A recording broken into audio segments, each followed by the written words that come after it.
In my last video, I had 4 major revelations about the Eggman. That he's a piece of Gaster, that he corrupted Chris and Des, that he is redacted, and that his eggs will hatch into the cats that will amalgamate into this cat monstrosity. In this video, I have 3 more. However, in order to explain what they are, I'm going to need to start by talking about the Shadow Crystals. The Shadow Crystals seem to have some inherent connection to darkness, as their description says they move like water, which, as I said in my last video, is heavily associated with Gaster, whom a piece of is the reason there is all this darkness in the first place. They seem to go against the way reality is supposed to be, just like darkness does, like I said in my last video, as it is possible to get them in a different save file after getting them in one, along with the items given by Jevil, which Shalom even alludes to being because of our memories. And finally, in this tweet, Toby Fox teased some dialogue from Shalom from Chapter 5 about the Shadow Crystals that says that you could call the power they contain the power of will, which is exactly what Queen says is the power to make dark worlds. Okay, but what do the Shadow Crystals actually show?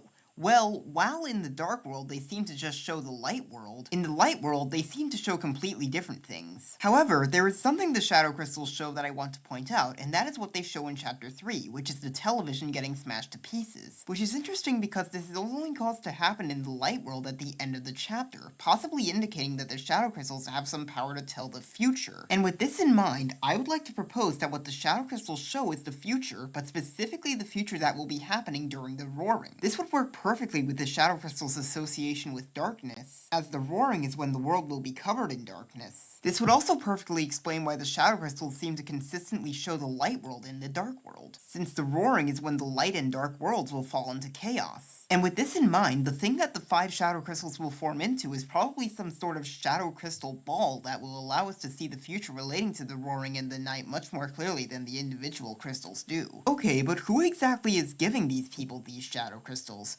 Well, in order to answer that, I'd like to take a look at all the traits these people have in common. They all used to work for their chapter's final boss, but changed and stopped doing so before we entered their dark world, though they have a shopkeeper who knew them before they changed. They've gone completely insane. They have some sort of speech quirk. They have pink and yellow somewhere on them. They have some association with cats. They have some association with the Eggman. They're extremely powerful. They have a unique soul gimmick in their fight. Their boss fight is secret and hidden away. They require some sort of key to unlock some sort of gateway to access their boss fight. They share a light motive. They have one final speech after their fight where they make some acknowledgement of the tough times that are fated to come our way that we might be able to make change to. Their light world counterpart is something that's been forgotten. They have some influence over areas relating to where their boss fight happens. They also have some influence over other chapters where similar secret bosses appear, except for the last one before theirs. They relate to the title, or at least events, of Lord of the Hammer for their chapter. And they have one party member that they seemingly have a history with before they entered their dark world, that they at least can fight solo, that they seem to relate to, particularly in how they view freedom, that they have very similar motivation to, that they help to develop as a character, though generally in a negative way, that their chapter is generally focused on the development of more than any other party member, and that their chapter's final boss's goals revolve around, though they ultimately fail to see them through. Now, based on their holders having all these shared traits, it should be pretty obvious, based on my last theory, who is giving out the Shadow Crystals. However, before I get to that, there are some secret bosses whose display of some of these traits isn't completely obvious, and I should address those instances first.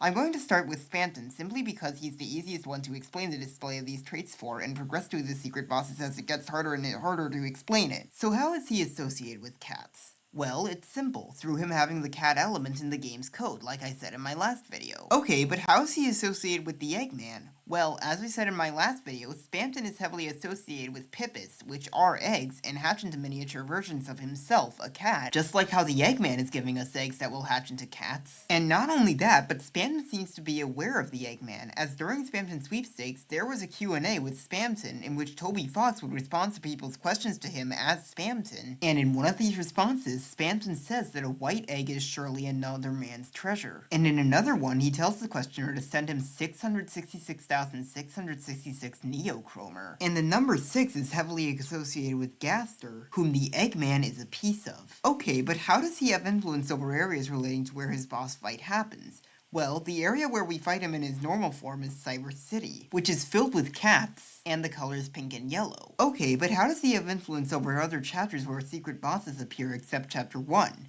Well, in Chapter 3, he is mentioned by Tenna, Ram, and one Zapper almost, and even makes a reappearance. In Chapter 4, he is mentioned, unprompted, by Small Mike, and we even know how he's going to influence Chapter 5, as in the Winter 2025 newsletter, Toby Fox revealed a cutscene from it in which he is mentioned by Tenna. Okay, but how does he relate to the events of Lord of the Hammer Chapter 2? Well, its events are the City of the Shining. The heroes do battle in chariots to save the Queen. And while you might think the Shining simply relates to the shining lights of Cyber City, the way it's worded, it sounds like it's talking about a being or beings associated with light. The main being that's associated with light in Deltarune is the Soul, and its main relevance in Chapter 2 is through Spamton, who lives in Cyber City and wants to acquire it for its power of light. And we do battle in the Queen's chariot, as the prophecy calls it, but other chariots that we do battle with are these chariots that we free from their battle of traffic to allow Queen's chariot to progress, saving her from having to walk through this alleyway and meet Spamton. Now, as for the party member that Spamton connects with, that is quite obviously Noelle. I already brought up 2 videos ago how he seems to have a history with her based on the Blue Circle page, how he helps her develop but in a negative way by selling her the Thorn Ring, and how he specifically relates to how she will end up on the weird route in terms of how he views freedom, as his only want seems to be for freedom from the being that's controlling him. However, there's more, as even before Spamton expresses this want, the main thing he wants is to become big, to become stronger, just like how we're making Noelle on the weird route, which, based on how she seemingly thanks us for equipping the Thorn Ring on her on the weird route in Chapter 4, she seems to be starting to want. Not only that, but Spamton specifically talks about looking into heaven, which, as I said 2 videos ago, refers to Deltarune as the angel wants it to be, but given how on the weird route we're raising Noelle up to be a new angel, there it could take on a new meaning as the version of reality that we're trying to create with her. And I mean, just look at the big body that Spamton ends up getting. It has wings, like an angel, but it's still attached to strings, still controlled by a yet higher being. Okay, but Spamton doesn't have a solo fight with Noelle. Except that he kinda does, as when we call up for Noelle in his battle on the weird route, the dialogue specifically says we whisper Noelle's name, as opposed to how when we call up for Susie and Rouse, the dialogue says Chris calls out for help, as if to indicate that Noelle is committing this freezing of Spamton without the input of any other party member, so in a way, this kind of was a solo fight for her. Now, what about the old man? How did he used to work for the Titan? Well, the Titan is a being of pure darkness, and when we first meet the old man, he seems to want to go where it's darker. But that is in a different dark world that we seal before we even meet the Titan, and by the time we meet the Titan, the old man seems to have changed, and he now helps us fight the darkness. Okay, but what speech quirk does the old man have? Well, that's simply how he speaks casually and informally, saying words like whatcha and G-dropping. Okay, but what key does the old man require to access his boss fight? Well, that is the musical keys that we have to play to unlock the door to it. Okay, but how is the old man's light world counterpart something that's been forgotten? Well, Alvin says that they only received condolences from fans of Lord of the Hammer until just recently, so perhaps Durson has been forgotten in that people have moved on from his death. Okay, but how does he have influence over other chapters where secret bosses appear except Chapter 3? Well, that is through the Lightner whose dust was formed into him in the Dark World, as well we can find some drawings of him and writings of his throughout chapters 1 and 2. What I think is more substantial is that we can inspect the grave where his dust was buried in Chapter 1, and talk to Alvin about him in Chapter 2. And it would make sense for him to have some influence over Chapter 5, as one of the symbols on the shelter is the symbol of the Deltarune religion, whose local pastor just so happens to be Jerson's son. And it would make sense for Alvin to have this code, as the local pastor of the religion the entire town seems to follow definitely seems like the 3rd highest authority in the town behind the mayor and the chief of police. So perhaps Alvin finding Susie's letter from the old man, his old man, will be what convinces him to join our side and give us his shelter code in Chapter 5. Though this does raise the question of how we're gonna get the other shelter code, but given that Asgore was the chief of police before Undyne, perhaps he had it before her and still remembers it, so we're going to get it from him. Okay, but how is he associated with cats or the Eggman? Well, once again, that is through the Lightner whose dust was formed into him in the Dark World, specifically through his Undertale counterpart, as he is the one who tells us about the village of Temis, as they not only are cats, but have a specific connection with the Eggman that I talked about in my last video. Now, as for the party member that the old man connects with, that is quite obviously Susie. However, there are a few problems with this. How does the old man have a history with Susie? Well, his history with her comes from the first sanctuary, before she met him in the third sanctuary. Okay, but how did the Titan's goals revolve around Susie? Wasn't it just created to stop all three of the heroes? Well, yes, but if you look at the cutscene of the Titan's creation, Susie was clearly the one that provoked the Knight to create it. Okay, but the old man definitely doesn't influence Susie in a negative way. Also, the old man doesn't have a shopkeeper who used to know him before he changed. He is the only shopkeeper in all of Chapter 4. Also, the old man hasn't gone insane. Also, the old man doesn't have influence over areas relating to where his boss fight happens. However, you know who does have all these traits? The old man's statue. It influences Susie in a negative way by unwittingly deceiving her into thinking it was the old man trying to teach her something. It had a shopkeeper who used to know it before it changed, the old man who had it in his study before it came to life. It seems to have gone insane, acting violently upon seeing Susie, and it has influence over areas relating to where its boss fight happens, as in the second sanctuary the walkways are upside down, the prophecy is out of order, the bookshelves are sideways, the bells are upside down, the piano launches itself around the room, the prophecy panels are sometimes sideways, the climbing walls rotate, the buildings in the background are diagonal, the windows are reflected, the door to the dark fountain is upside down, the ancestral stone darkners are now alive while the younger living darkners are now stone and they are referred to as ancestral. The dark fountain itself is upside down, and the entire sanctuary feels messed up, just like the old man statue is. So this does raise the question of why the third sanctuary is similarly messed up, but it could just be that the darkness from the third sanctuary covering the church's lobby again reanimated it after Rousey killed it to influence it as well. Similarly to how the darkness from the first sanctuary somewhat reanimated Jerson after he died. And while you might think that the section sanctuary being messed up like this is just because it was created by Susie, if that is the case, then how come the first sanctuary, which was created by the literal antagonist of the prophecy, whose creation of these dark worlds goes against the way things are supposed to be, and who is a corrupted version of someone who is apparently just as rowdy and rebellious as Susie, isn't also messed up like this? So with all of this in mind, I would like to propose that the reason the old man statue has all of these secret boss traits that the old man doesn't is that the shadow crystal that the old man picked up was actually intended for the statue. See, here's the thing.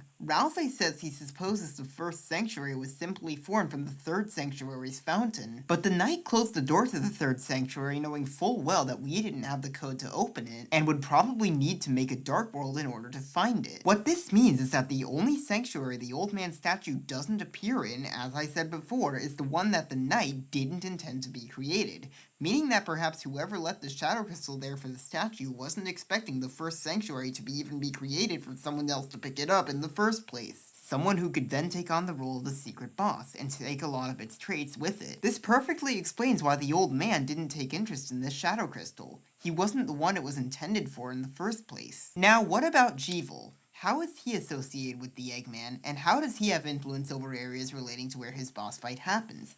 Well, the areas where we find the pieces of the key that unlocks Jevil's door, as well as the person who fixes it, are the Field of Hopes and Dreams and the Scarlet Forest, both of which are filled with scarlet trees. The same kind of tree that the Eggman hides behind, so this solves both of those problems. Okay, but how does he have influence over other chapters where secret bosses appear?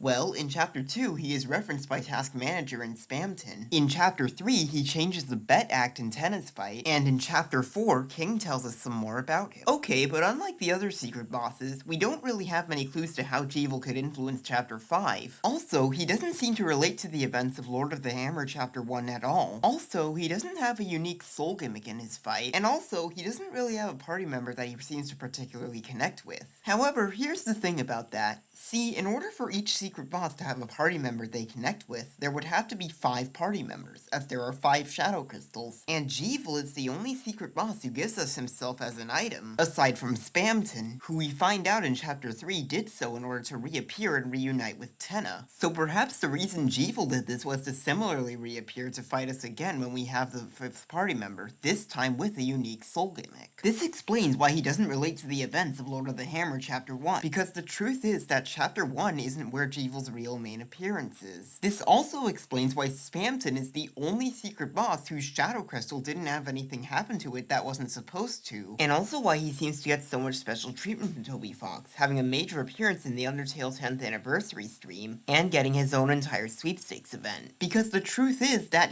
he is the first secret boss, the one introducing the secret bosses, not Jevil. Not only that, but didn't Chapter 2 overall kind of feel like the real start of the game? Chapter 2 was where we got introduced to our Castletown and the recruitment mechanic. It was also where we got introduced mandatorily to death. It was also where we got introduced to darkness turning to stone. It was also where we got introduced to Friend. It was also where we got introduced to the Roaring. It was also where we got introduced to the Weird Route. Okay, but if we're going to have a fifth party member, then who is it?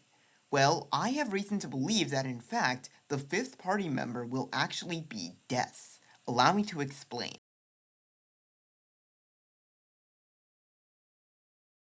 There are definitely many things that indicate that Des is going to join the party. Firstly, in the game's code, there is a variable called Toriel that is positive by default, and there is no way to narrow negative without hacking the game, but when negative, it does two things. And one of them is turn this black NPC that we find at the end of Mantle, who mimics our movements and helps us complete this puzzle, into a black deer. So while I'm on the topic of things hidden in the game's code like this, I should also bring up that there's a variable hidden in the game's code that checks that your name is 7 characters or longer. Also though, while we already know that Chris is working with the Knight, Susie and Noelle both seem to think that the dark worlds the Knight creates are better. Noelle would probably especially like the Knight if she knew they were a corrupted version of her sister, and Susie even goes as far as to question whether the Knight's actions are really so bad, and also has a very similar personality to Des like I said before. That's 3 of the 4 party members we have so far that would probably get along well with Des if she joined. Okay, but does Des really connect with Jevil? Well, I think she does, as one of the pieces of dialogue you can get in the Knight's battle is, "Your vision narrows. The world revolves around you," which is just like one of the pieces of dialogue you can get in Jevil's fight. The world is spinning, spinning. Also, Spamton's relationship with Jevil perfectly parallels what Noelle's relationship with the Knight will probably be on the Weird Route, as the Knight is the strongest character we've met so far in the game, so perhaps on the Weird Route, Noelle will set a specific goal to surpass them in strength. Also, Jevil seems to have a history with Des, as he seems to know more about the Knight than not just any other secret boss, but almost any other character in the entire game, as King says in Chapter 4 that he only learned of the Knight's brilliance from Jevil. Also, Jevil seems to relate to Des, as he seems to view the world as just a game where nothing matters, whose inhabitants are just its players, who don't matter. Which is exactly how Des would probably view things while enshrouded in darkness. She would probably be unable to tell what's even real, since, as Rowsley explains, when things get darker, your eyes can't see the truth anymore. And also, this view of the world perfectly reflects how the Knight says no one can choose how they are in this world. Jevil also particularly relates to Des in how he views freedom, as he believes that he is free when in truth he's imprisoned, which is just like how the Knight would probably think that they are free from the reality of the light world to make whatever dark world they want, when in truth they're imprisoned by the fate that all the dark fountains will be sealed, separating them from the dark worlds forevermore. Also, Jevil has very similar motivation to Des, as he seems to just want to cause chaos and play games, which is just like how the Knight seems to want to cause all to fall into chaos by causing the Roaring. And also, the game that Jevil wants to play with us is specifically to fight him, just like how the Knight acts violently toward anyone who dares defy them in order to inflict more pain and become more powerful, like I said 2 videos ago. Also, given Jevil's history with Des that I talked about before, he very well might have helped her develop as a character, and given how much he likes chaos and he views the world as just a game, this probably was in a negative way. Also, Jevil's chapter definitely seems to be generally focused on Des more than any other party member, as Chapter 1 was where we got introduced to Dark Worlds, and the Knight who creates them. Though Des doesn't really develop in Chapter 1, but it could just be that she will develop more when she reappears. Also, Jevil's chapter's final boss's goals definitely seem to revolve around Des, as unlike the other chapter final bosses, King's one and only goal is to serve the Knight, and blanket the world in darkness. Even the Titan, as I said before, was created due to Susie's provocation. So all this seems to indicate that Jevil will fight Des solo when he reappears later in the game. However, the thing is that what actually happens with this black NPC in Man Mantle is that after it helps us, we take full control of it and stop controlling the video game Chris until it kills the NPC and we control it again. What's interesting about this is that when we start up Mantle, the soul appears on the screen and then the video game Chris appears on top of it. And at the end of Mantle, we are directly shown to be controlling the video game character separately from Chris. So us briefly controlling this black NPC here seems to indicate that our soul has actually briefly moved from the video game Chris to this NPC. And given how much foreshadowing there seems to be throughout Mantle, this seems to indicate that the way Des is going to join our party is through our soul leaving Chris and going to her. This makes sense when you think about it. After all, when you ask Spamton about fear, he seemingly picks up a signal from the unused dialogue that I concluded in my last video to be from Des, and after he does, he says, "Huh? What? No, I didn't hear anything just now, but it sounded like they were talking to you," as he looks out of the screen at us, the player. Not only that, but we, the player, are the being with the power of light that banishes away the darkness. So it would make sense for that same power of ours to be what saves Des from the darkness enshrouding her. Also, the variable that, when positive, turns this black deer into an NPC that helps us solve a puzzle being called Toriel could indicate that Toriel will play some part in us saving Des.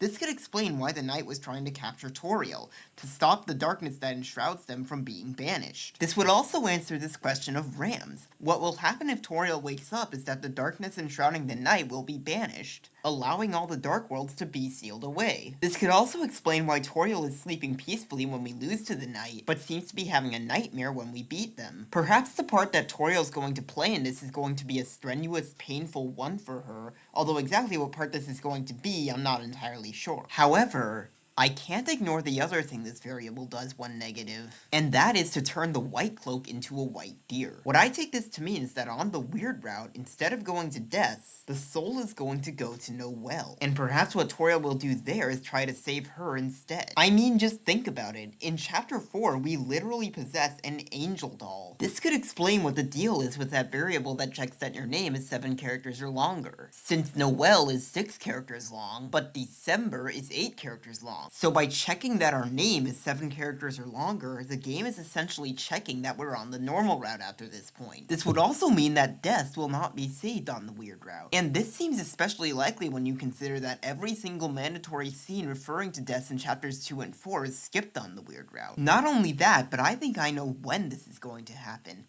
See, while the Chapter 4/thank you page of the Spamton Sweepstakes Silence Update now simply says thank you, it originally contained 2 fields for people to fill out. One to answer the question in the tab name, how long did it take her to smile, and one to put their email address to get a response. However, these responses weren't really documented that well, likely for that reason. Recently, we briefly got another chance, and this time the responses were documented very well. Now, a lot of these responses don't really seem to mean much, like when we answer who is Noelle, we get the response, what is this, a game show? Though this does seem to indicate that the person this question is talking about is Noelle. But also, a lot of the responses seem to just relate to the amount of time we answered. Like when we answer an amount of time between 10 seconds and 1 day, we get the response, so before the sun went down. When we answer an amount of years less than 13, we get the response, then it was the first time she smiled since she was a child. And when we answer an amount of years in between 13 and an unknown higher threshold, we get the response, then it was the first time she ever smiled in her life.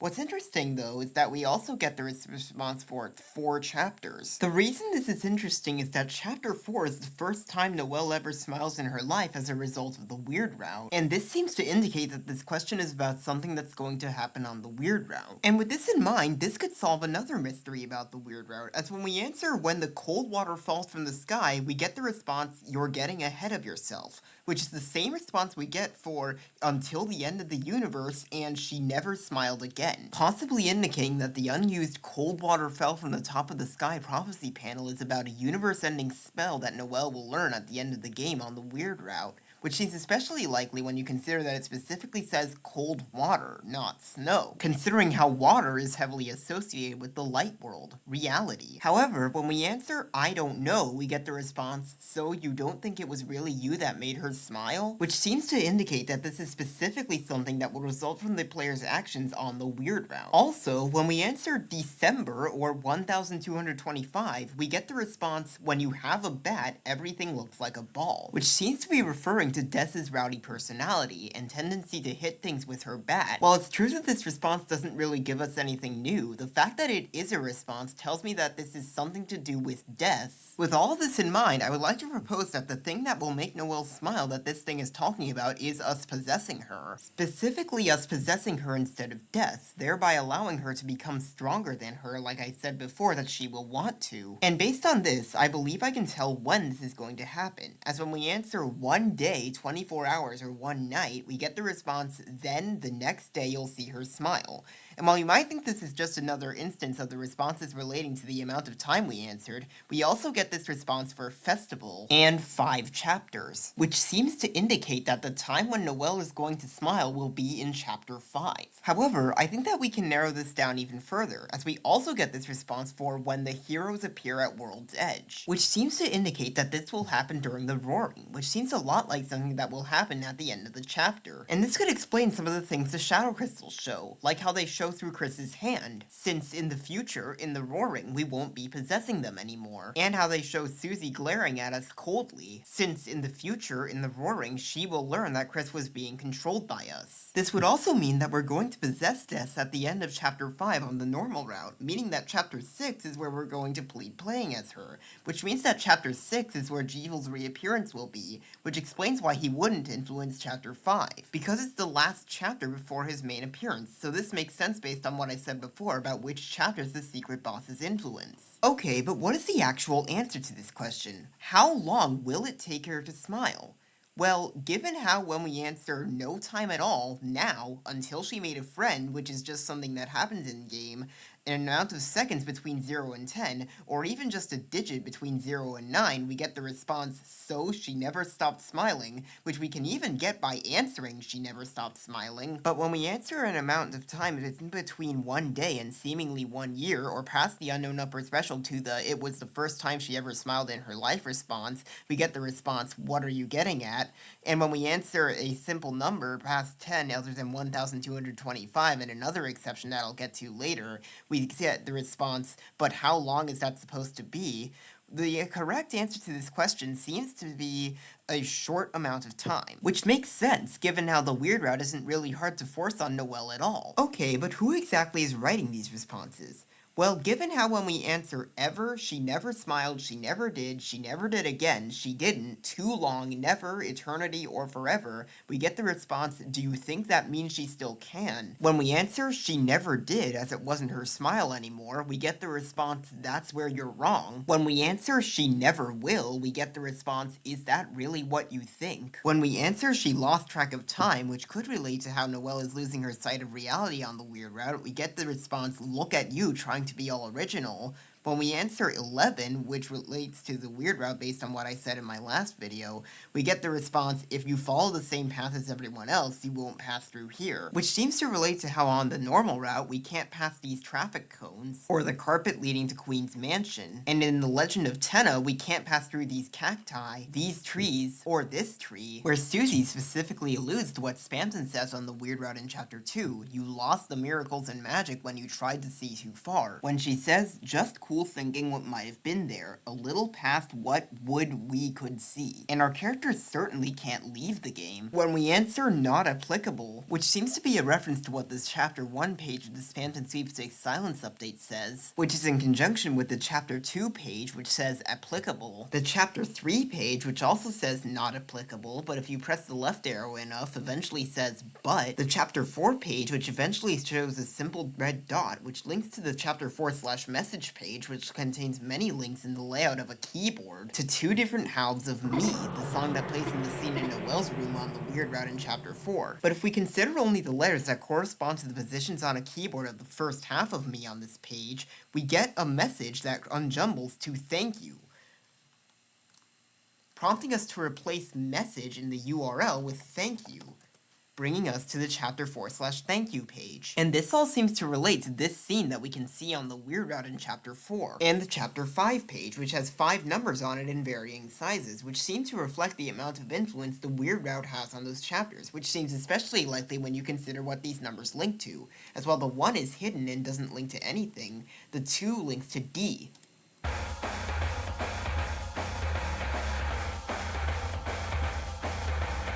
song that plays when approaching Berkeley on the Weird Route. The 3 is hidden, likely because the main influence the Weird Route has on this chapter is through Mantle and links to Ma. The sound that plays when the Shadow Mantle holder leaves.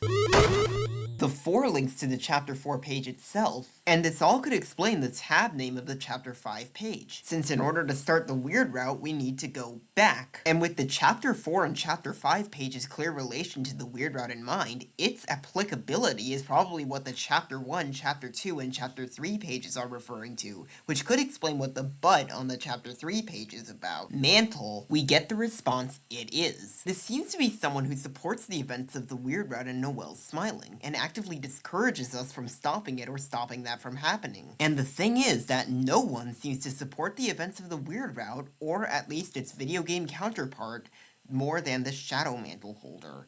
So that is who I think is writing these responses. Okay, but why does the Shadow Mantle holder support the events of the Weird Route so much? Who are they?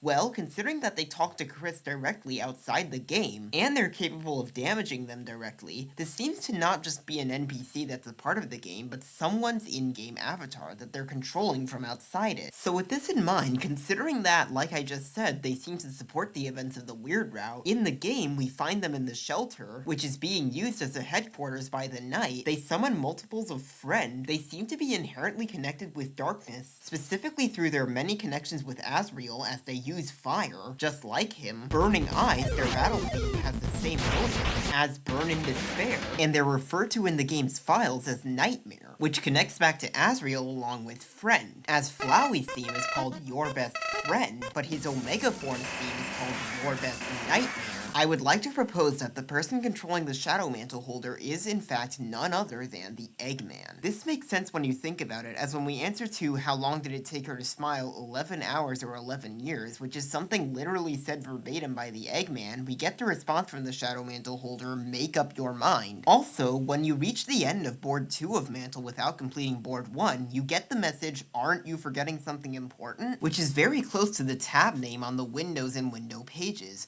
which relate to how we find the egg in Chapter 4. Also, the Shadow Mantle seems to connect with Gaster, as its description says shadows slip off like water, and also it specifically gives 66% protection. This would work perfectly with what this NPC says in the Egg Room in Chapter 4. The Egg Rooms are the places related to the Eggman where we don't kill each other, whereas Mantle is where we do. This could also explain why we find the trip ticket under the ball machine instead of its usual location after getting the Shadow Mantle. Perhaps the Eggman moved it there to make it harder for us to find it after seeing how strong we were. And it would make sense for him to move it to under the ball machine, considering all the connections with him it has that I brought up in my last video. With all of this in mind, the Eggman is probably the one who stole the Shadow Mantle from Shalm. And also, considering that we fight the Shadow Mantle holder, I would like to propose that the Weird Route will end with us fighting the Eggman. This makes sense when you think about it. After all, the prophecy just says that the angel will be banished. It doesn't say which piece of the angel will have to be fought in order for that to happen. Perhaps the normal route will end with a battle against Gaster, while the Weird Route will end with a battle against the Eggman. This would perfectly parallel how, in Undertale, the pacifist route ends with a battle against Asriel, while the genocide route ends with a battle against Flowey. And while us fighting Gaster does seem pretty unlikely, as he seems to be on our side, it could just be that the heroes will fight Gaster, now free from the player's control. Also, considering that, as I said before, we find the Shadow Mantle holder in the shelter with good reason, I would like to propose that the place that the Eggman says we should meet again at, which we will after ravaging it on the Weird Route like I said in my last video, is actually the shelter. I mean, the thing is, I looked through all of the dialogue in Deltarune, and the words that place only appear 5 times. Once when the Eggman says them, once when this Flying Ace says them, referring to the same place like I said in my last video, and 2 out of the other 3 times it is referring to the shelter. Okay, but there's a problem with this. If the Shadow Mantle holder is the Eggman's in-game avatar, then how come he talks so differently from him? Well, here's the thing about that. Like I said before, in Mantle, we are directly controlling the in-game Chris, while the real Chris is just standing there watching. And this allows us to do things in the game that Chris would otherwise probably try to stop us from doing. So perhaps the Eggman is doing something similar. Perhaps he is using his in-game avatar to communicate to us things that he otherwise isn't able to. However, there's a problem with this. This prophecy panel shows Susie with what appears to be a human soul, and says love finds its way to the girl. And while the concept of love is never brought up in Deltarune, it is something measured in the game's code. So how does this fit into my theory? When will Susie get the soul? Well, here's the thing about that. We find this prophecy panel in the second sanctuary, which, as I said before, has been heavily messed up by the old man statue. So perhaps this was simply its doing. See, as Rouse explains, the prophecy can't be changed. So with this in mind, perhaps the best the old man statue could do to mess it up like it would want to was to confuse it where it already didn't know which girl love would find its way to by introducing Susie into the mix. It's worth noting, however, that love is only measured in Deltarune in the light world, and that variable that checks that your name is 7 characters or longer also only applies in the light world. So now, I have thoroughly shown how every single secret boss fits with all of these traits. Well, except for one, the knight. However, the thing is that aside from a few outliers, the knight does not display a single one of the secret boss traits, and for this reason, I do not think the knight is the real secret boss of Chapter 3. No, I think that the knight is a fraud, and as for the real secret boss of Chapter 3, that is, in fact, none other than Mike. Mike definitely seems to be connected with the secret bosses, as the very way we access the passkey to his room is by reloading our save file after beating the old man statue. However, Mike also definitely seems to display all of the secret boss traits. He does seem to have used to work for his chapter's final boss, but changed and stopped doing so before we entered his Dark World, as the concept of Mike definitely seems to have existed since before his impersonators came along. Also, it would make sense for Mike to have gone insane, as this could be what Small Mike is referring to when he says that Tennis always said Mike acted different after the other guy left. Also, it would make sense for Mike to be extremely powerful, as the other secret bosses seem to get their power from their history of having worked with their chapter's final boss, who is otherwise the most powerful person there. Okay, but how is Mike's Light World counterpart something that's been forgotten? Well, what Mike's Light World counterpart most likely is the sound system inside the TV. This would work perfectly with how, in the back of the fake Mike's room, we find this gigantic microphone that doesn't really have a better explanation for being there than that it is the real Mike, so it would make sense for a giant microphone to be a sound system in the Light World. This would also work perfectly with Mike's role as the person who, in Chapter 3, does all the stuff behind the scenes, behind the screens, but that we never actually see, and thereby forget about. Okay, but hold on a minute. While we know how Mike influences Chapter 4, since that's where we get to learn more about him and actually see him, and we even know how he will influence Chapter 5, as that cutscene from it that I mentioned earlier, along with another one that was teased, is all about his impersonators, and has Tenna talk about the real him, Mike doesn't influence Chapter 1. And not only that, but he does influence Chapter 2, as Spamton mentions him there, which goes against what I said before about which chapters the secret bosses influence. So why does Mike break this rule? Well, perhaps he's simply influencing Chapter 2 instead of Chapter 1 as a way of making up for Jevil having a premature appearance in Chapter 1. Now, as for the party member that Mike connects with, that is quite obviously Chris. Mike does seem to relate to Chris, as what he is a microphone that cannot communicate. He might have his own desires, but all he is a tool for someone else to express his. That ultimately gets replaced by these impersonators that his user cannot tell the difference from him to, that are even stated to be definitely Mike by the narration, and one of which even suggests that when they pretend to be him, they actually are him. This is just like how Chris has their own desires but cannot communicate them, and for the most part, they ultimately get squandered and replaced by those of another being that acts as Chris when they control them, that convinces other people that they're willfully doing what they're forcing them to do, that is even stated to be them by the narration, and that until proven otherwise, thinks they actually are them. Also, Mike does seem to have very similar motivation to Chris, as his motivation would probably just be for people to see the real him, not his impersonators. Which is just like how Chris is probably planning to have some sort of big reveal that it was actually just the player making them do these things, and their true self is something completely different, likely before our soul goes to Death or Noel in Chapter 5. Also, Mike's chapter does seem to focus on Chris and their development, as Chapter 3 is where it's shown that they've moved on from how they were as a child, and now have new allegiances. Also, Mike's chapter's final boss's goals do seem to revolve around Chris, as they're the one Tenna seems to want to watch him again the most. And Tenna does ultimately fail to see these goals through, as Chris doesn't really seem to enjoy TV time. But also, Tenna's relationship with King perfectly parallels Chris's relationship with Des. King started out hating how Tenna was, but then ended up liking him after he showed him how funny he can actually be. This is just like how Des seemingly used to not get along with Chris, smacking them with a wiffle bat when they lied, but now that the two of them have been corrupted, they seem to be working together. Okay, but how does Mike display literally any others of these traits? Well, here's the thing about that.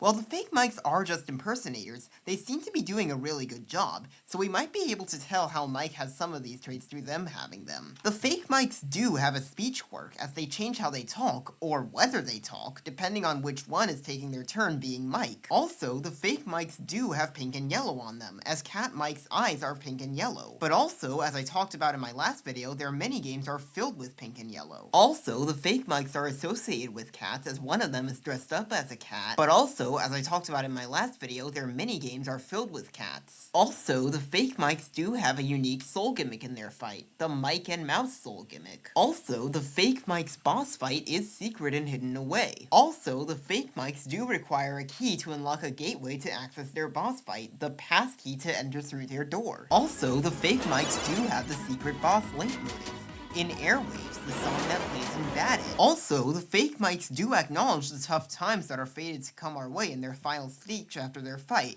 as there, Small Mike says that along the way of replacing Mike along with his companions, he forgot who he really was, but we helped him remember. He's the only Mike, the real one. And given what I said before about how Mike's relationship with his impersonators seems to parallel Chris's relationship with the player, this seems to be foreshadowing a desperate attempt by the player to control Chris again after we leave them, that will probably ultimately fail, just as Small Mike fails to keep us convinced that he's the real Mike. This seems especially likely to happen considering that we do start possessing the video game Chris again after we stop possessing the Black NPC and Mantle, but as I said 2 videos ago, we're going to get banished along with Gaster. Also, the fake mics do have influence over areas relating to where their boss fight happens, as the area where we fight them is the TV studio, which is filled with cats in the colors pink and yellow. Also, the fake mics can fight Chris solo if you get to their room the normal way. Okay, but how did the fake mics connect to the Eggman? Well, that is through this one, as they appear to be dressed up as a cowboy. And the Eggman has many connections to cowboys.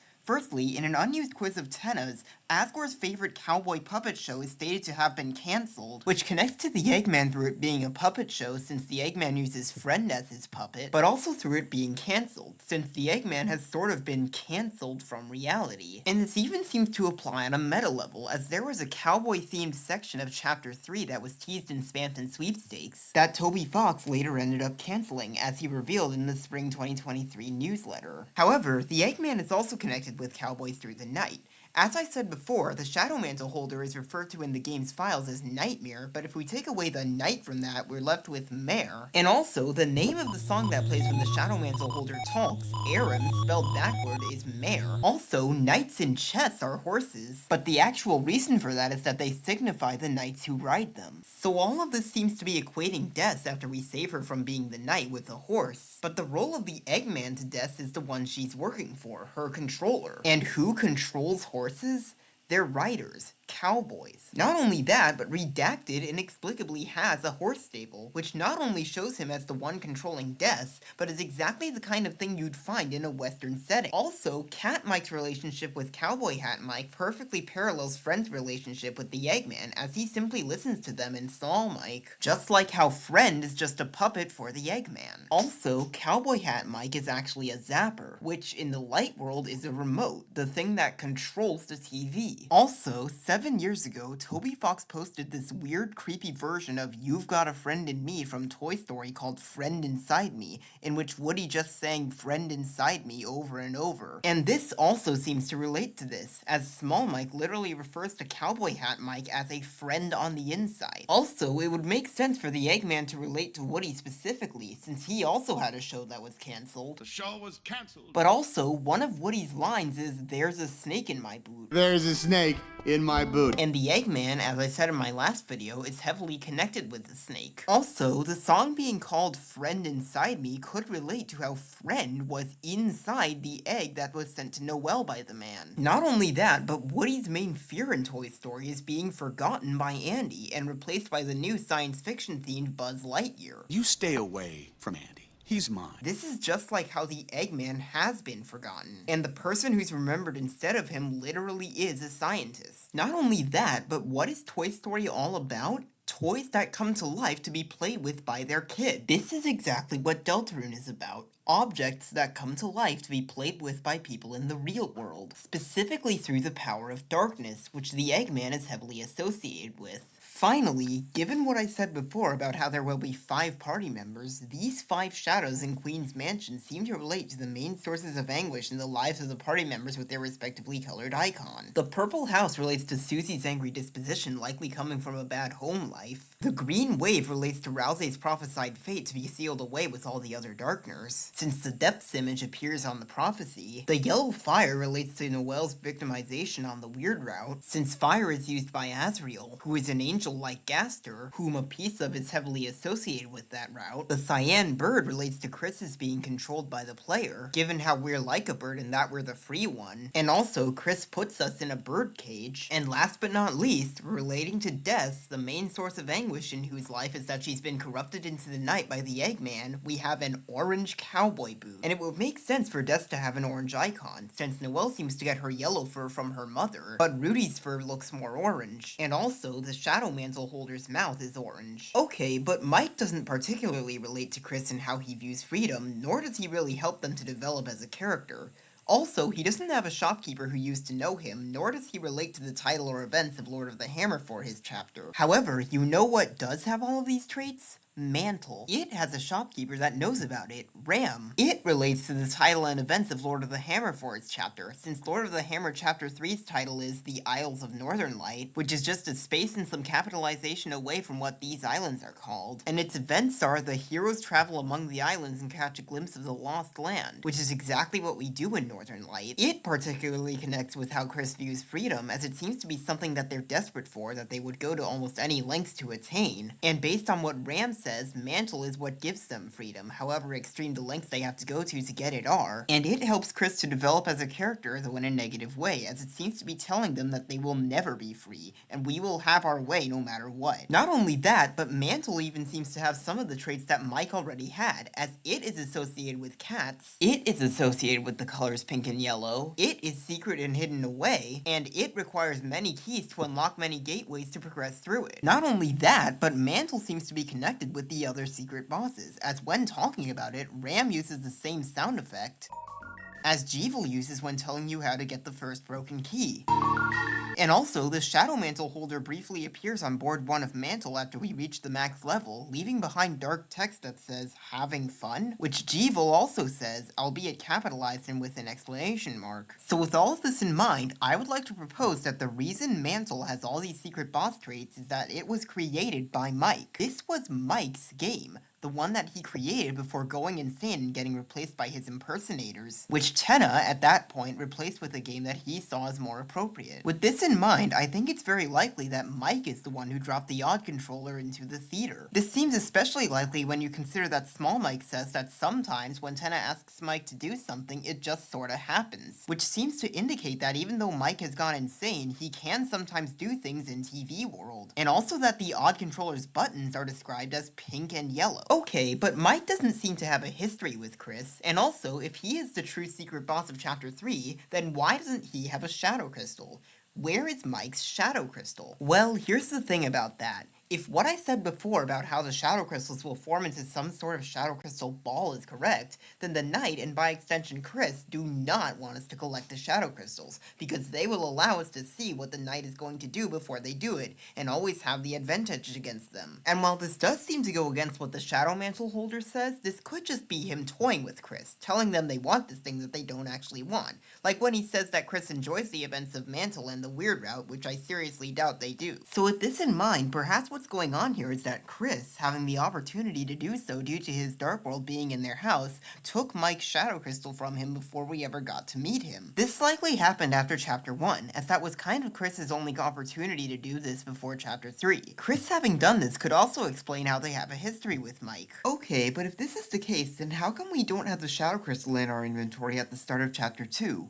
Well, perhaps in order to stop us from finding this Shadow Crystal, Chris gave it to someone else. And wouldn't you know it, but Tenna inexplicably mentions some sort of deal that he had with Chris. And in Chapter 1, the TV isn't plugged in, but in Chapter 2, it is. So, with all of this in mind, I would like to propose that this deal that Tenna had with Chris was to take Mike's Shadow Crystal from them to keep it safe. Okay, but how exactly is this a deal? Did Chris promise Tenna something in return for doing this? Well, maybe, but the thing is that when we kill Susie and Rousey and Mantle, Chris looks away for a moment. But when we kill Tenna, they do not. So this seems to indicate that if Chris did promise Tenna something in return, probably they didn't mean it, and were just using him to get what they wanted. Okay, but then why doesn't Tenna drop the Shadow Crystal after he's destroyed? Well, it's simple. When the Knight slashed Tenna, they took the Shadow Crystal from him, which is why they drop it instead upon defeating them. I mean, just think about it. If the Knight's goal here was really just to incapacitate Tenna, then wouldn't they swoon him like they do to Susie and Rousey instead of do this seemingly weaker slash on him? Also, if the Knight was simply attacking Tenna because he betrayed them, then why didn't they show up and attack Queen when she betrayed them? This was quite clearly not simply about Tenna betraying the Knight, but rather about him having something that they needed to keep away from the player. So now, I have really thoroughly shown how every single secret boss fits with all of these traits, and now that I have, I can finally get to who is giving out the Shadow Crystals. Well, except for one thing. While it doesn't entirely add that much to this theory, I do feel like it's worth bringing up, and it is, given that all the secret bosses have all these shared traits, what can we tell about the Chapter 5 secret boss?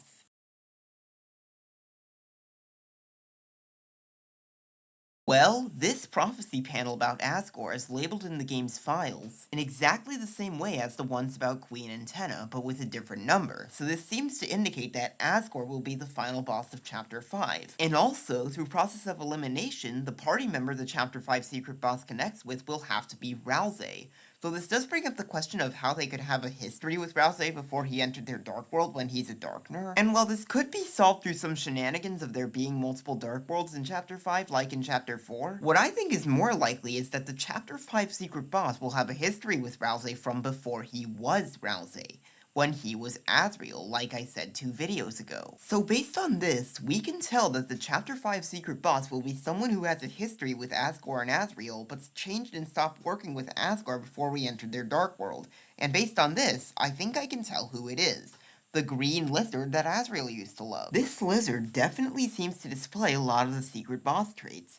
They do seem to have used to work for Asgore, but changed and stopped doing so, as Toriel says that the next day after they had a birthday party for Asriel themed around the lizard where Asgore painted a bunch of eggs with spots as decoration, Asgore cooked all the eggs for breakfast. Also, they do have some association with the Eggman, as Tenna, along with his quiz, seemingly confuses them with a dinosaur, and in the Eggman story of the world, he specifically mentions that dinosaurs appeared, which, like I said in my last video about the Earth being covered in water and the Ice Age, is something that happened to our world, but wouldn't have happened in the Light World, as it was originally created as a monochrome copy of the Undertale world as it was in Gaster's time, which would have been after all that had happened, but it could relate to Deltarune through the Chapter 5 secret boss. Also, the green lizard does seem to be something that's been forgotten, as based on what Tenna says, Asriel eventually stopped liking the green dinosaur. Also, they do seem to have some influence over other chapters where secret bosses appear, except Chapter 4, since, as I just said, in Chapter 1 they are mentioned by Toriel, in Chapter 2 they are mentioned by Alvin, and in Chapter 3 they are mentioned by Tenna and his quiz. It would also make sense for them to have similar motivation to Rousey, as based on what Alvin says, Asriel apparently saw the lizard as just a tool for him, just something to be dropped into a pit to jump high. Just like how Rousey sees himself as just a tool for the Lightners, just something for them to use to complete their tasks. It would also make sense for them to help Rousey to develop as a character, though in a negative way, as the main way Rousey's been developing throughout Deltarune is through coming to see himself as his own person and discovering who he is. But the green lizard, having a history with Asriel, would likely want Rousey to go back to being the person that he used to be, but now is his own person separate from. It would also make sense for Asgore's goals to revolve around Rousey, as he seems desperate to get his family back together and get things back to how they used to be. So perhaps that will involve getting Rousey back to being whom he used to be. And this might might also explain how the Green Lizard could relate to the events of Lord of the Hammer for their chapter, as Lord of the Hammer Chapter 5's events are the vast garden is charged in an inferno of jealousy, and Asgore has the power of an inferno, so perhaps the Green Lizard will be somewhat more successful than him in their effort to change Rousey back, leading him to charge the vast garden out of jealousy. Okay, but how could the Green Lizard have a speech quirk, be extremely powerful, or have influence over areas relating to where their boss fight happens? Well, the thing is that based on how they're described, the Green Lizard appears to be inspired by Yoshi from the Mario series, so we might be able to tell how they have these traits through him having them. Yoshi does have a speech quirk, that being the weird way his voice sounds. Also, Yoshi can be extremely powerful after getting one of his unique power-ups. Also, Yoshi does have influence over areas relating to where he is, as the island he lives on is literally called Yoshi's Island. So now, I have really, truly, thoroughly shown how every single secret boss fits with all these traits, and now that I have, I can really finally get to who is giving out the Shadow Crystals, and based on my previous theory, it should be pretty obvious who it is. It's the Eggman. He is the one giving out the Shadow Crystals. I mean, just think about it. Sham says that since Jevil met the Shadow Crystal Giver, their view of this world has become darker yet darker, which is an exact quote from entry number 17. And also, this Addison says that when they put the receiver to their ear to hear the Shadow Crystal Giver, there was nothing but garbage noise, which is exactly the same description we get when making a phone call in a dark world after chapter 1, which, as I brought up in my last video, plays the beginning of Smile.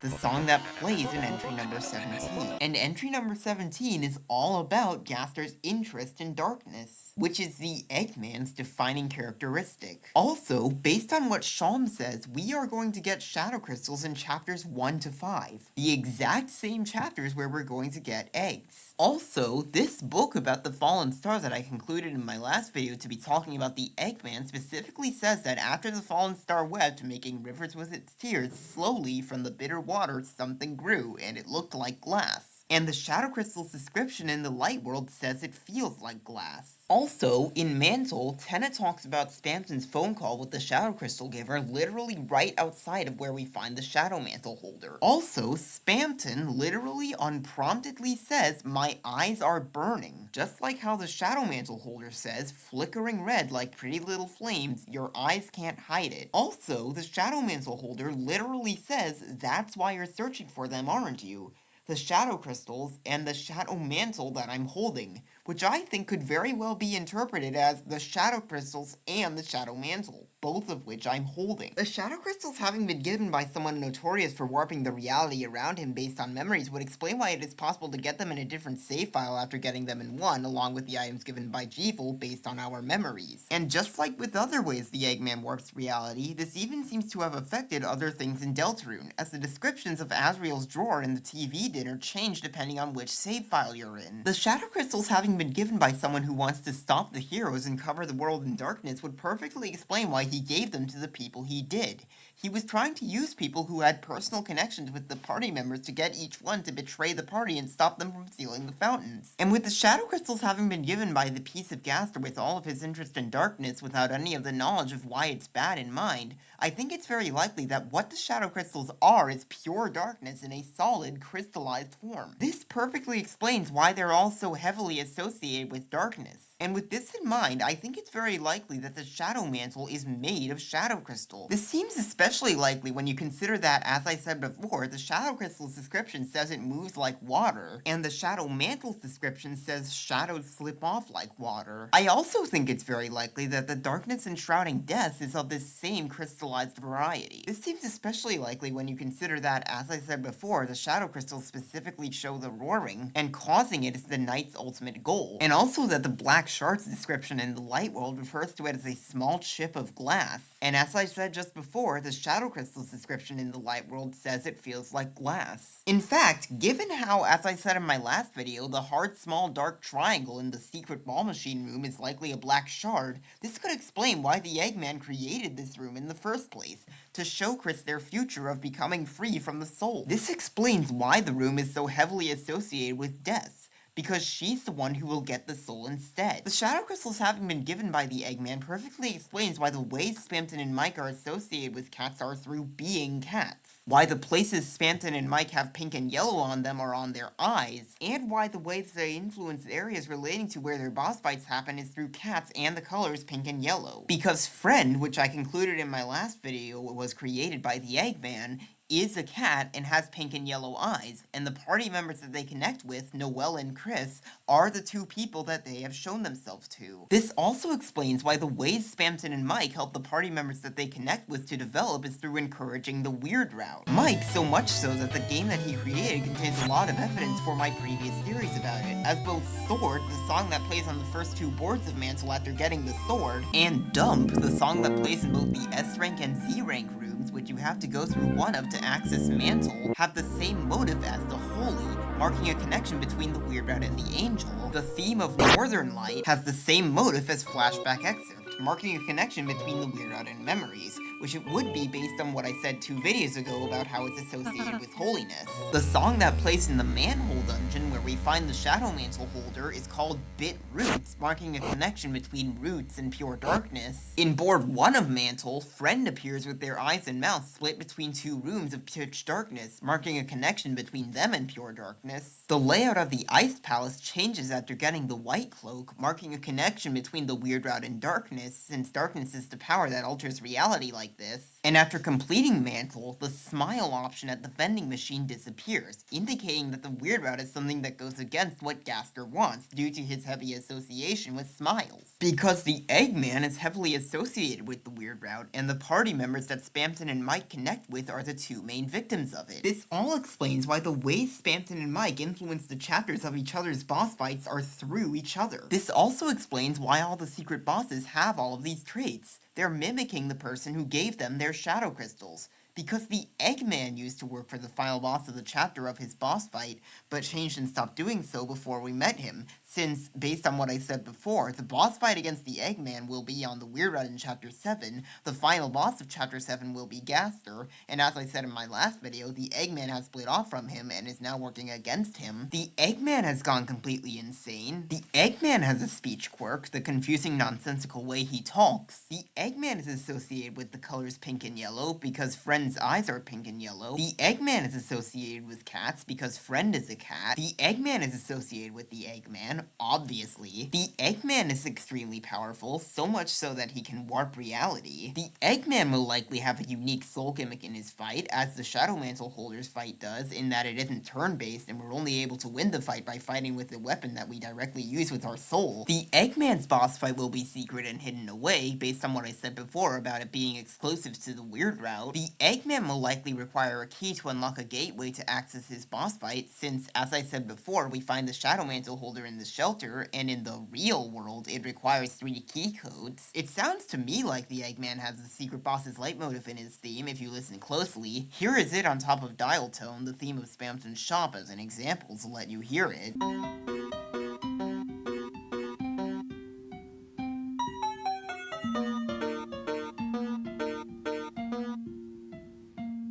The Eggman will likely have one final speech after his fight where he makes some acknowledgement of the tough times that are fated to come our way that we might be able to make change to, as the Shadow Mantle holder does. The Eggman has been forgotten. The Eggman has influence over areas relating to where his boss fight happens, since, like I said in my last video, the Eggman's rooms, the cave where we find the trip ticket, and the secret ball machine room all appear in places they fundamentally shouldn't, just like how the Eggman fundamentally shouldn't exist. The Eggman also has influence over other chapters, except for the last one before his boss fight, as we're going to get eggs in chapters 1 through 5, but not chapter 6. And the Eggman relates to the events of Lord of the Hammer for the chapter of his boss fight, as all we're told about Lord of the Hammer chapter 7 is that it's when it all stopped, as that next book never did get written. And like I said before, in chapter 7, on the Weird Route, which the Eggman, as I said in my last video, is heavily associated with, Noelle will cast Cold Water Falls from the Sky and end the universe, stopping any more stories from happening. In fact, even people that the Eggman has interacted with but aren't secret bosses seem to have inherited some of these traits, as Bratty has pink and yellow on her, and Cat Eye, along with her whole family, also has pink and yellow on her, and is a cat. So now, across these 4 videos, I have thoroughly solved pretty much every mystery there is in Undertale and Deltarune, and now that I have, I will likely be taking a long, well-deserved break from this channel before I get back to posting mashups,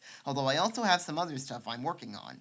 If you'd like to see that other stuff though, why not consider subscribing to my channel, and also leaving a comment on what you think of the theory so that my channel gets more engagement. Now that that's all out of the way though, I'll see all you guys next time.